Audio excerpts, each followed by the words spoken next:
అందరికీ నమస్కారం. నేను మీ గంటి ఉష. నా మిత్రులకి, శ్రేయోభిలాషులకి మంచి మంచి కామెంట్స్ తోటి నా వీడియోస్ని ప్రోత్సహిస్తున్నటువంటి అందరికీ, అభిమానులందరికీ కూడా శుభాభినందనలు, కృతజ్ఞతలు. మనం భగవద్గీత ఇంకా ప్రథమ అధ్యాయంలో ఉన్నాం కదా. ప్రథమ అధ్యాయంలో 9 శ్లోకాలు అయితే మనం చెప్పుకున్నాం.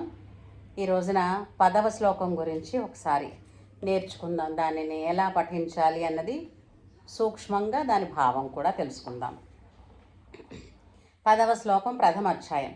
అపర్యాప్తం తదస్మాకం బలం భీష్మాభిరక్షితం పర్యాప్తం త్విదమేతేషాం బలం భీమాభిరక్షితం అని. అంటే ఏంటంటే మన సేన అసంఖ్యాకం, అంతేకాకుండా మనందరికీ కూడా రక్షకుడు అంటే అగ్రస్థానంలో మనని రక్షించే స్థాయిలో ఉన్నటువంటి ఆచార్యులు ఎవరైనా ఉన్నారా అంటే అతను భీష్మాచార్యులు.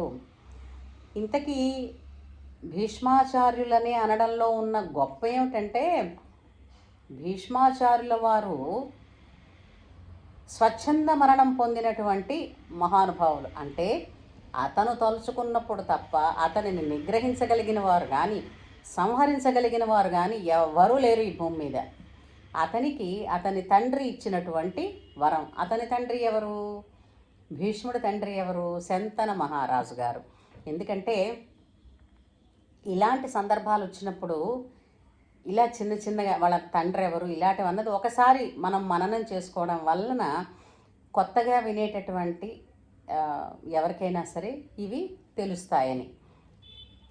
మరీ ముఖ్యంగా ఇలా భగవద్గీత శ్లోకాలు వర్ణించడంలో గల అంటే వల్లె వేయడంలో గల ముఖ్యోద్దేశం ఏమిటంటే పిల్లలందరికీ కూడా, అంటే ఇతర ఎవరెవరైతే వాళ్ళ మతస్థులందరూ కూడా వాళ్ళ ధర్మాన్ని, వాళ్ళ ఇతిహాసాలని, వాళ్ళ గ్రంథాలను ఎలా పఠింపచేస్తున్నారో మనం హిందువులమై ఉండి మనకి ప్రత్యక్షమైనటువంటి వేదాలు కింద చెప్పబడినటువంటి ఇటువంటి పురాణ ఇతిహాసములు మనకుండి అది మన పిల్లలకి సంప్రదాయంగా, సంప్రదాయపు ఆస్తిగా పిల్లలకి నేర్పించడం మన విధి.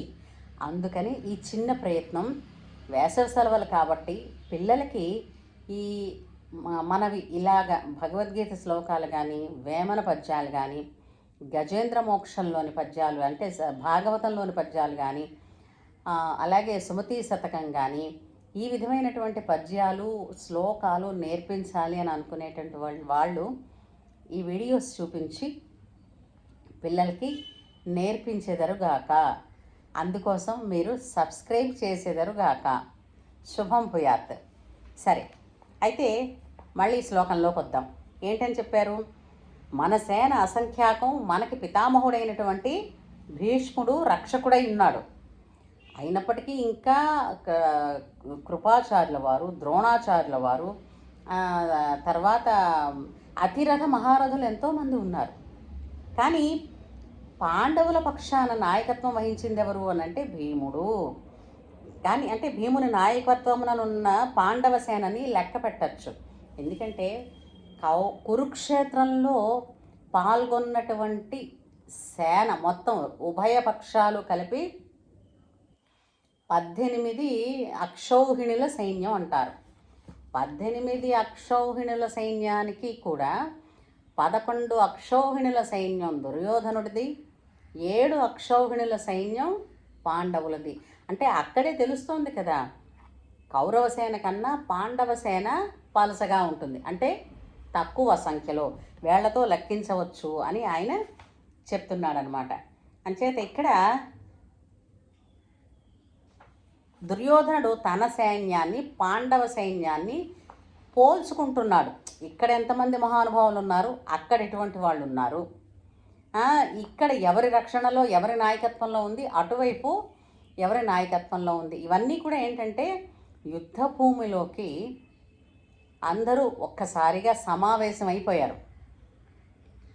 అందరూ ప్రవేశించిన తర్వాత ఒక్కసారి ఇరుపక్షాల వాళ్ళని చూసుకోవడం అన్నమాట. విచిత్రం ఏమిటో చూసారా?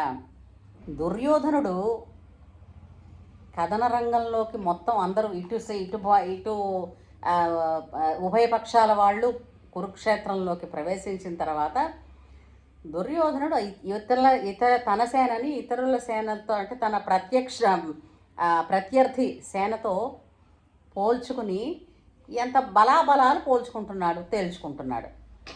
కానీ అటువైపున కథన రంగంలోకి వచ్చినటువంటి వీరుల్లో అర్జునుడు ఏం చేశాడు?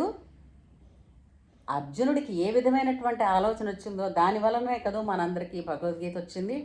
అర్జునుడు చూసి ఏమనుకున్నాడు? తనలాగా పోలిక పట్టుకోలేదు, వాళ్ళకి అట్టున్నారు అంతమంది, మనం ఇంతే ఉన్నాం, ఇలాంటి పోలికలు లేవు. ఆయన ఒక్కటే అన్నాడు, ఎటు చూసినా తాతలు, తండ్రులు, గురువులు, పెద్దలు, మనని అభిమానించిన వారు, మనం అభిమానించిన వారు,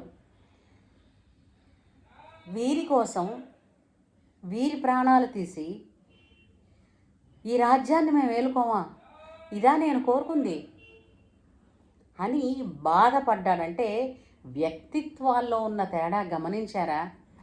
అర్జునుడికి దుర్యోధనుడికి అంటే ఇరుపక్షాలుగా చీలిపోయారు కదా.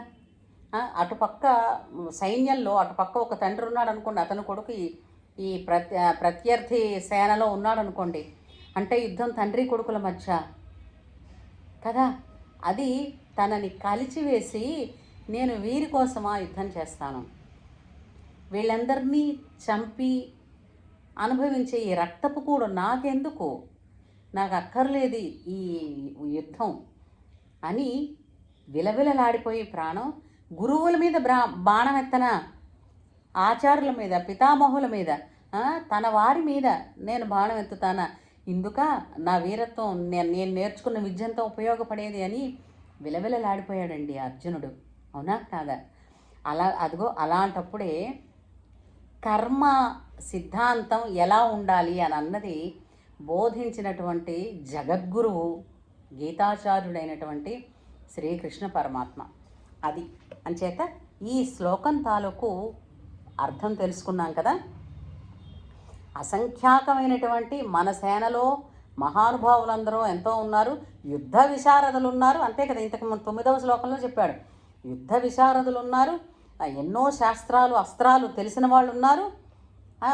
అసలు యుద్ధంను థియరిటికల్గా తెలియడం కాదు, అనుభవపూర్వకంగా కూడా తెలిసిన వాళ్ళు, అందులో విజయాన్ని మాత్రమే పొందడం అలవాటు పడినటువంటి యుద్ధ విశారదులందరూ ఉన్నారు మన పక్షాన. అదే ప్రత్యర్థి సేనలో అది ఎవరు రక్షిస్తున్నారు, ఎవరి నాయకత్వంలో ఉందంటే భీముడెంత, భీష్ముడెంత, అంతే కదా.